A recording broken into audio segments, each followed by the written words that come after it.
Is this on? Is this up and running? Is the stream on? Is the thing doing the thing?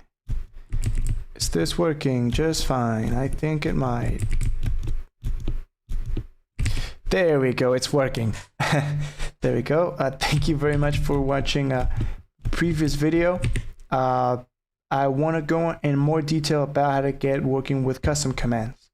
Okay, so before I showed you like the very basics on how to do it, I used Notepad just to make sure that everyone can follow along with the exact same program. It's getting nice, so I'm just gonna oof myself real quick. How can I? Whatever, this is gonna be a longer video than the previous one because I just want to get this just up on YouTube. I don't really mind if I end up making a more rambly video. For me, that's just whatever, right? Whatever. Let me go into the details. So let me tell you something that might happen with your custom commands that you do on your previous on the previous video. So let's say that that you need a custom command that does more than one command at a time.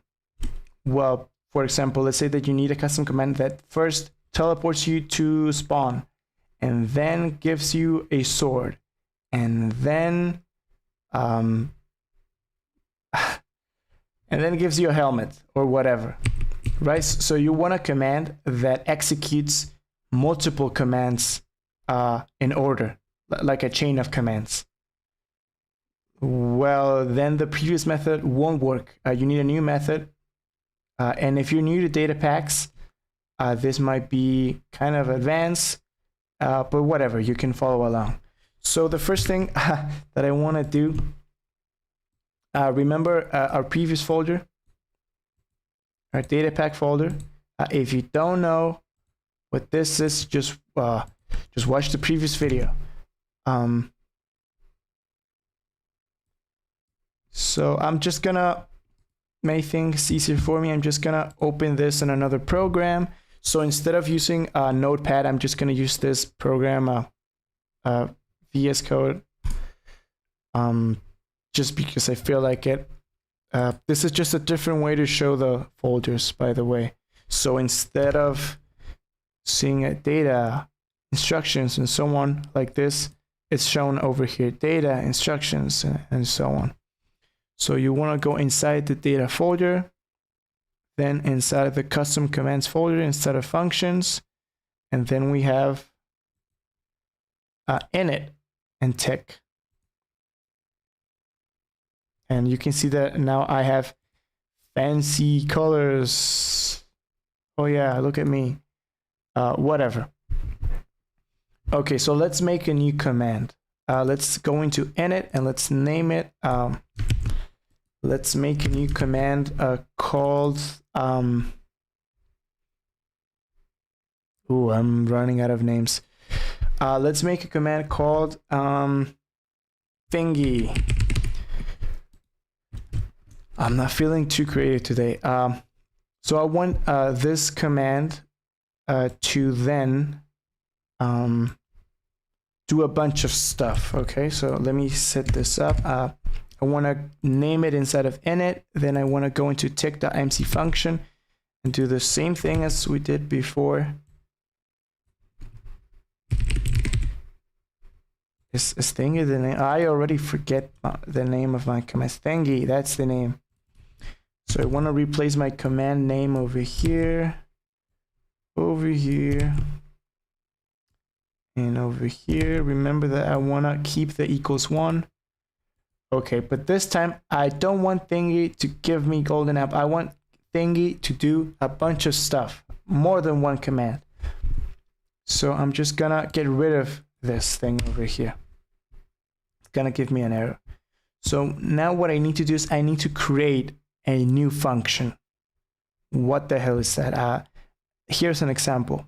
Long command dot MC function. So this long command function runs 2 commands in a row. It runs hello, and then it runs bye. So instead of saying run, give, and so on, I can say run a function. So this command, it's telling the game, run this command, run this teleportation command, run this say command, run this give command. I don't want to run a command. I want to run a function. Run function. Which function? Well, it's a function that belongs to the data pack, to this data pack, and this data pack is called your custom command. So I wanna your custom commands, that's the name of the data pack. You want to write this. If you rename your data pack, you want to put in here the new name of your data pack, then a colon, and then you select your function. Okay, so let me select, for example, long command and save it. Let me explain myself. So this thing is telling the game, hey, thingy is a command, and it's over here, and each time I trigger the thingy command, I want to run a function. Which function? Well, the function that belongs to this data pack, and it's called long command. So if I go into my functions folder, I have a function called long command.mc function. So this bit over here is just pointing the program into this function, right? So if everything is correct, when I do run the thingy command, it will run whatever is inside of the long command function. So it will say hello and then bye. Let's test it out. I'm dead. So let's reload. Reload. So let's go trigger. Okay, I have new commands. I have thingy. There we go. So thingy correctly executed. Thingy says hello and then bye. Why? Because we're telling the game, hey, thingy will do whatever is inside of this function, and this function says hello and then bye. So I can make my own functions. You don't have to use the long command function. Let's make a new function. I can just make a new file and call it thingy.mc function. Did I write it? I never spelled it right. Function, right? Function. Okay. So I want this to, I don't know, say thingy, and then TP myself to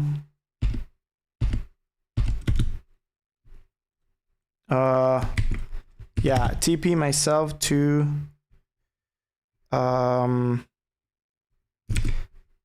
just a few blocks above, and then it's going to, I don't know, effect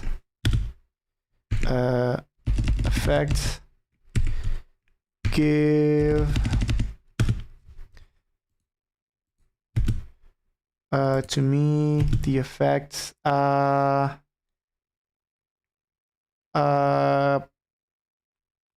health boost I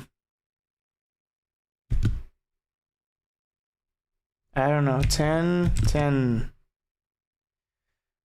without particles, false, So yeah, so I'm making a function that is gonna do 3 different things. It's gonna say thingy on the chat, then it's gonna give me an effect, and then it's gonna teleport me, and then it's going to give me, I don't know, a helmet.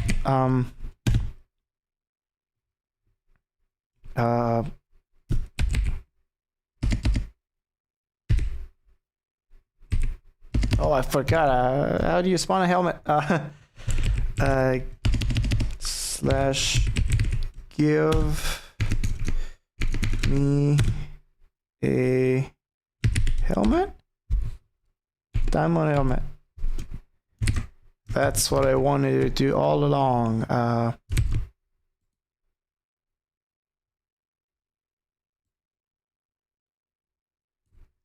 Give me a helmet. Oh my god. Give me a helmet. That's what I want. That's my ridiculous function. So now let's go into tick, and let me just modify the thingy function. I don't want the thingy function to, the thingy command to execute the long command function. I want to point it to the thingy function. Save. So now it's going to do whatever it's inside of here. So now let me reload. Oh, this is ridiculous. Now let's do trigger thingy. Ouch. I mean, it gave me a health boost, but but I don't have the whatever. So that's how you do a command chain that does multiple stuff at the same time. So one other thing that you can do the same method of using functions to do is to just declutter your tick.mc function file. What do I mean by that? Let's say that you want a command that says something. I don't know. Talk. That's gonna be my new command. Okay. So I named my command instead of init. So now let's move into tick. So I'm gonna make a new command called talk, and I wanted to say a message, like a, I don't know,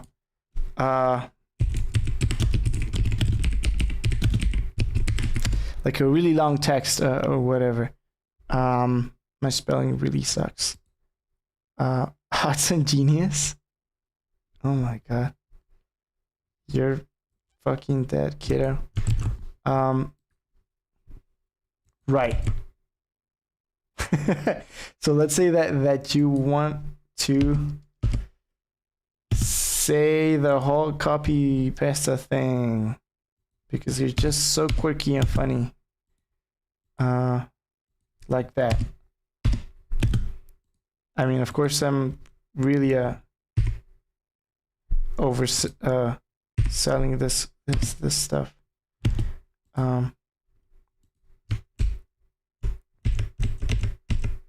This is getting out of control real quick. So yeah, so let's say that you have a command. This should work, right? Let me just reload. Reloading. I'm getting a flashback split for that. And then trigger. Is that not a valid thing? Talk.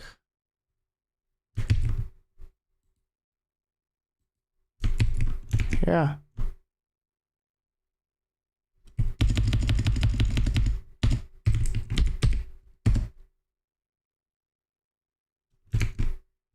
Oh, I see. I messed up.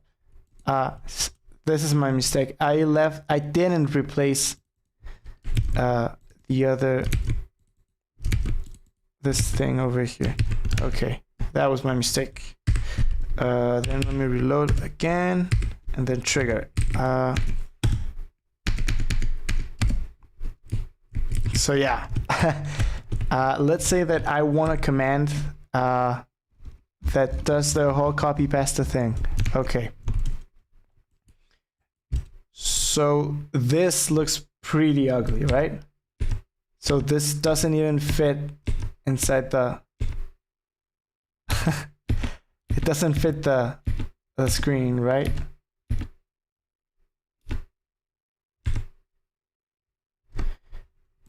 So just to unclutter your tick.mc function file, you can just replace that with a call for a function, right? So let me, oh, this is gonna hurt. Can I copy paste that? Yeah. So instead of saying, hey, I want to execute this really long command, I can say, hey, I want to, I don't want to run a really long command. I want to run a function. Ooh.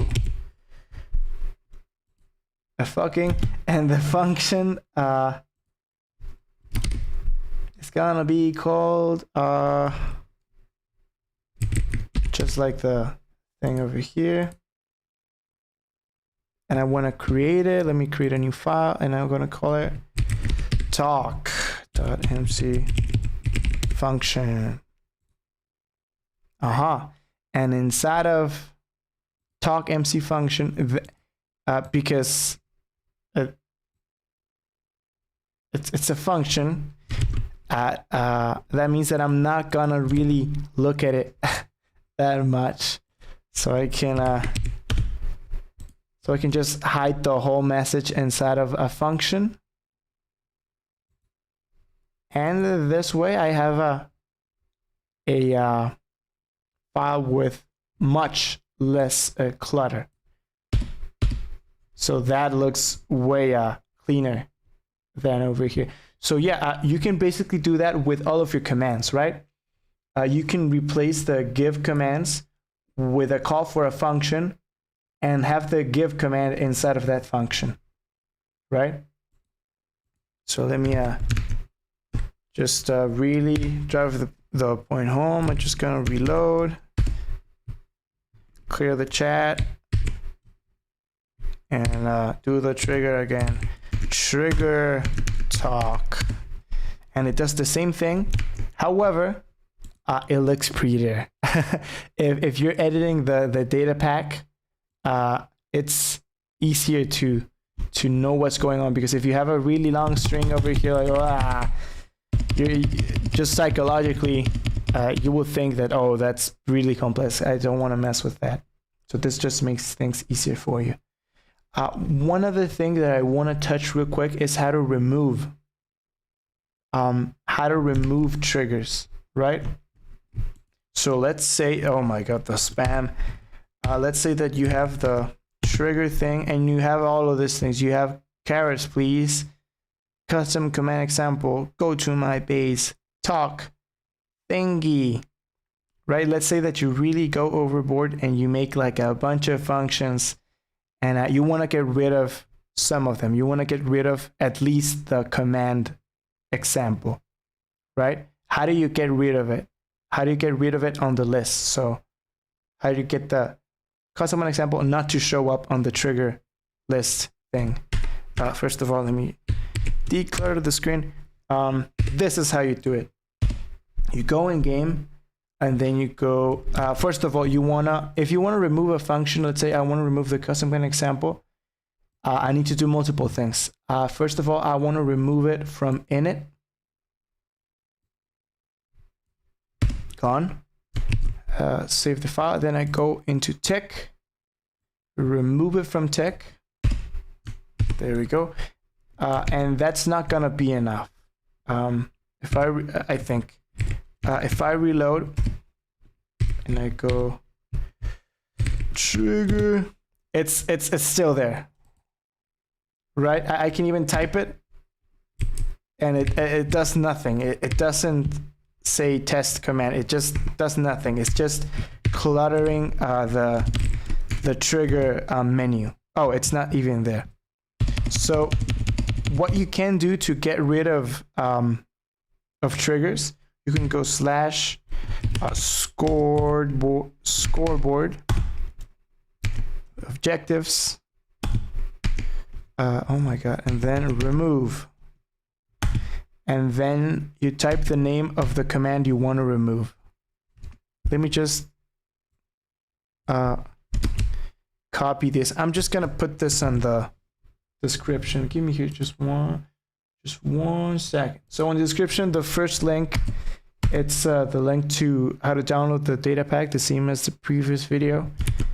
And then slash scoreboard remove the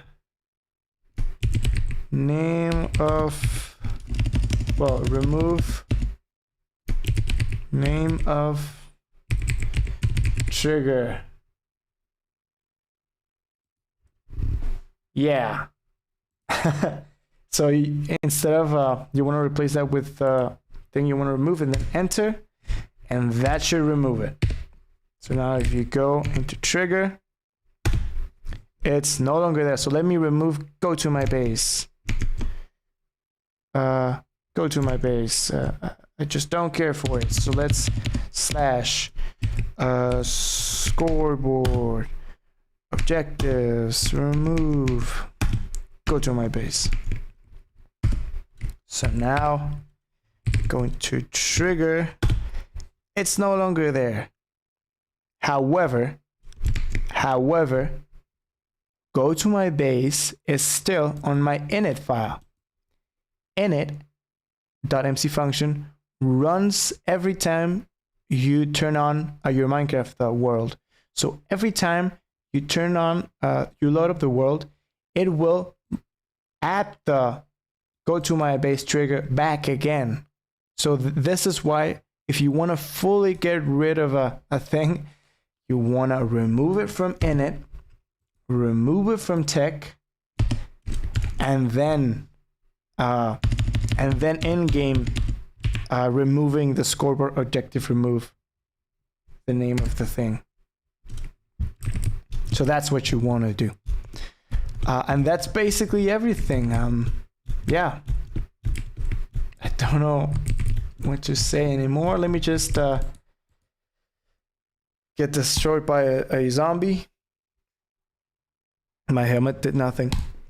And that's pretty much it. That's how to work with functions inside of data packs. And that's also how to use functions to store long commands. For example, the talk thing or the thingy. So you can use functions to store multiple commands in a row, or store one really big command that you don't want to see, you don't want to clutter your screen. And I also teach you how to remove commands from the list by deleting them from init and tick, and by running the remove scoreboard thing command. And that's it. I have a few more videos planned, especially on how to run a server. I made a Reddit post. I think it's pretty cool about how I went about running my own server with an old laptop that I had since high school. Super slow. The keyboard is almost broken.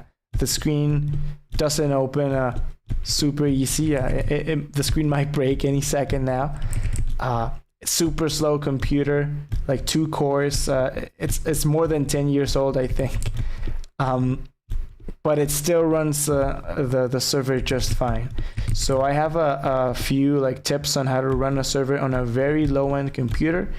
I might do a video later showing you my setup and how to get it running. But that will take more time. So I might need to do another stream or something. I don't know. But that's another video that I might do later related to the game.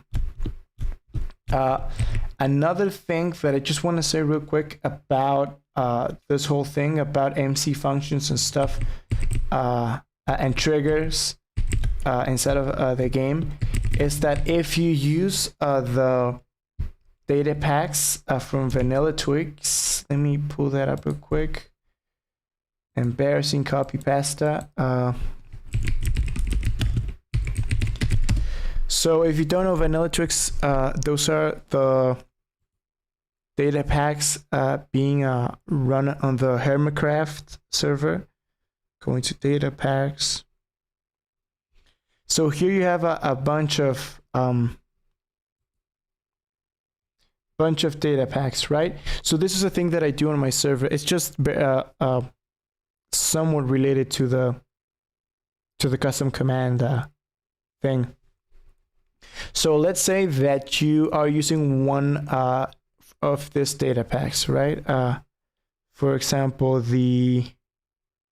what's a good data pack? I don't know, the custom HUD. If you see the details, it has a video explaining the thing.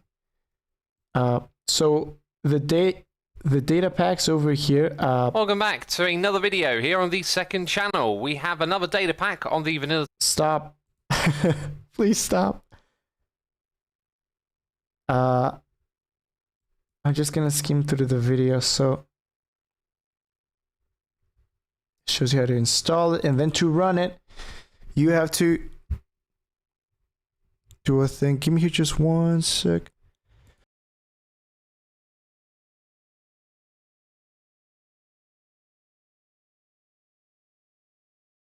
I muted my mic. I needed to cough real bad. So you can see here on the video that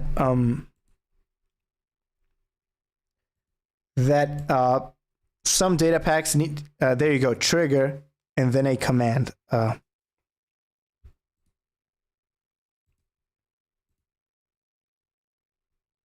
Can I see that again?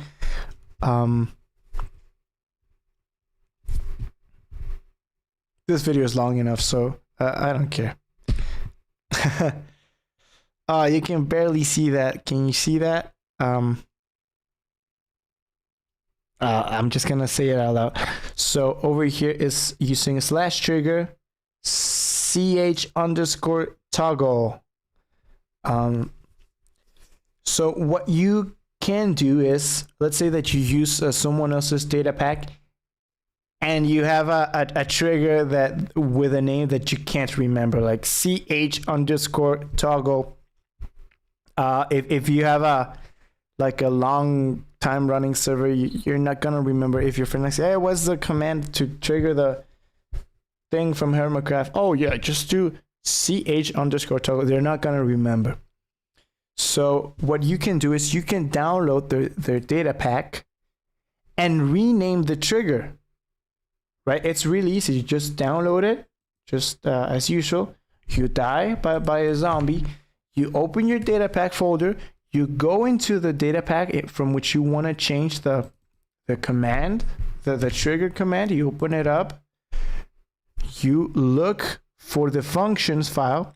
You go into the init, sometimes called startup, sometimes called, right? But it's gonna be something very similar to init. It's gonna be stored on /functions, on the name of the data pack /functions. You look for the part where it says scoreboard objectives ads, and then the name that you want to change, and you change it for something else. So let's say I want to change carrots please to feed me. Right? So you can use the knowledge that you gain in this video and the last video to modify a command from someone else's data pack, right? So you make it easier for you, right? So instead of using ch_chords toggle, we just do trigger chords. So you go into init, you change the name, right? And then you go into tech.mc function. It's feed me, so I'm gonna change carrots please to feed me. So then I have to change it over here, feed me. So this is what you do. So feed me is now taking place of carrots please. It will still do the same thing. It will still give me golden carrot 64, But now it has a name, a trigger, which is way easier for me to remember, right? So let me reload. A reload. Then trigger. Feed me. There we go. So now I have modified someone else's data pack. This is an example. Of course, you can. Of course, some data packs might be more complex, but you get the gist of it. All data packs have a folder with functions inside of it. You just look for the init function, change the name inside of init, and then look for the tick function, and then change the name inside of tick, save, reload, and yeah, you just renamed your command. That way, I mean, if you have multiple data packs, and let's say that you have multiple commands that are very similar. For example, on my server, I have a data pack to write the chords on the chat, right? And I also have the Hermitcraft data pack to show the chords on the screen. So one is CH toggle and one is like chords show, right? So, I mean, you can get confused which one is which. So I went ahead on my server, I renamed the Hermitcraft toggle to C chords, and then I renamed the other data pack that shares my chords on the chat to share chords. Okay, so now they have very explicit and clear names, right? The names do describe the function. Do I have I have an alarm on my phone. I toggled the alarm on my phone. So yeah, that's something pretty cool that you can do, right? You can now use someone else's data packs and rename them and adapt them to your needs. So that's pretty cool. That's another thing that you can do. One thing, let me show you. What if you can't find init or tick, right? This is assuming that this is your first data pack that you're working with, like it is mine. The custom commands data pack is my first data pack. How do you figure out where the scoreboard objective thing is stored if it's not called init.mc function? Let me show you.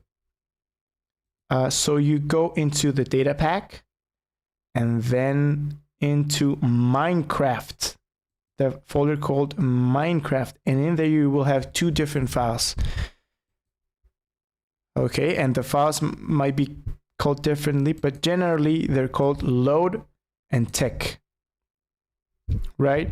So load points to the init file and tick points to the tick file, right? So how do you know what file to modify if it's not called init.mc function? Well, you go to the load JSON file and you look for the file with the same name as load is pointing to. So let's say that let me show you. I'm not gonna download it. So I think on one of Hermitcraft's data packs, it's called load. So instead of called init.mc function, it's called load.mc function. And if you want to be 100% sure that load.mc function does the same thing as init.mc function, you double check by opening the Minecraft tags functions folder and seeing the load.json file, which file it's requesting. So the load JSON file is requesting init. So for this data pack, init is where we name the commands. And in what file, in what MC function file do we actually edit the files? Well, we check Minecraft tags functions, tick. Well, in this data pack, the function that runs every tick is called tick. On this data pack, the function that loads on when you load up the game is called init. It might be called a different thing, but in here you check what's the assigned function at load or every tick. If you don't know, every tick, that means 20 times per second. So Minecraft has this thing called ticks. So everything happens not in seconds, but in ticks. So 1 tick, 2 ticks. It's like a unit of time. And there's 20 ticks in 1 second, if I remember correctly. So this thing is telling Minecraft, hey, I want some file to run every tick. Which file do you want to run every tick? Well, tick.mc function. So every time, every tick, the game is going to check, it's going to enable your command. It's going to execute it if you have used it, and it's going to reset the scoreboard. Okay, so now you can start to see how the whole thing works, right? So and this is why we're using trigger, actually, because trigger is used in game to, how to put this, oh, a zombie. Trigger is used to increase the value of a scoreboard. So let's say you have a scoreboard like games won, okay, or like zombies killed, right? So you can have the number of zombies killed in game, you can have that increased by using trigger. So you could do like trigger zombies killed +1, and that would internally add 1 to the scoreboard called zombies killed, the scoreboard related to your name, right? And so what this does is that every tick, it checks if the function is equal to a number greater than 1. So let me back up. For example, the feed me function, the feed me trigger. If I do trigger feed me,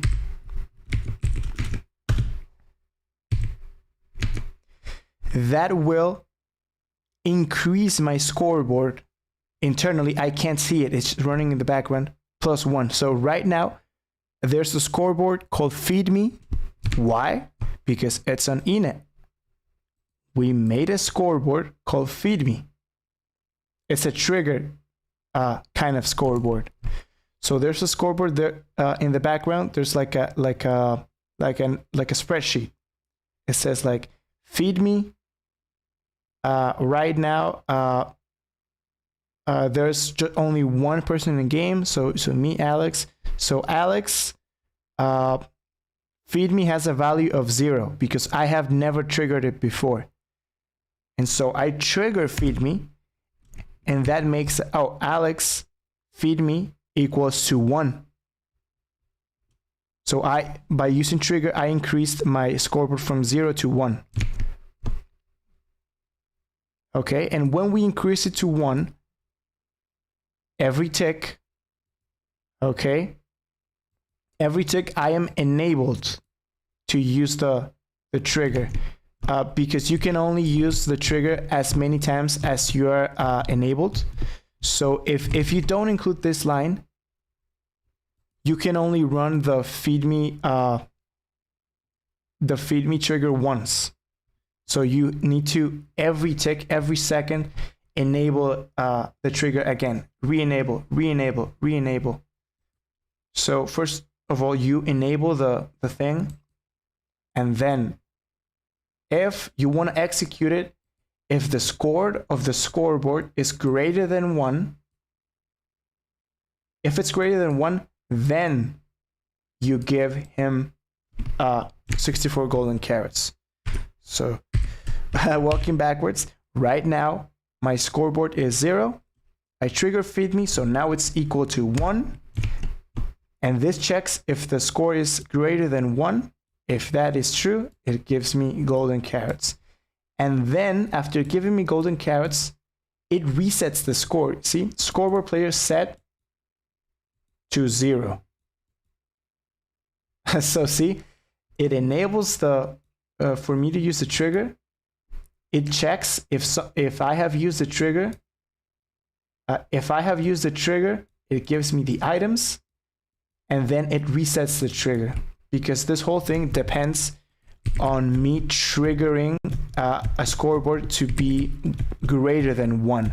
So the scoreboard is 0 all the time. Right now, feed me is equal to 0, equal to 0, equal to 0.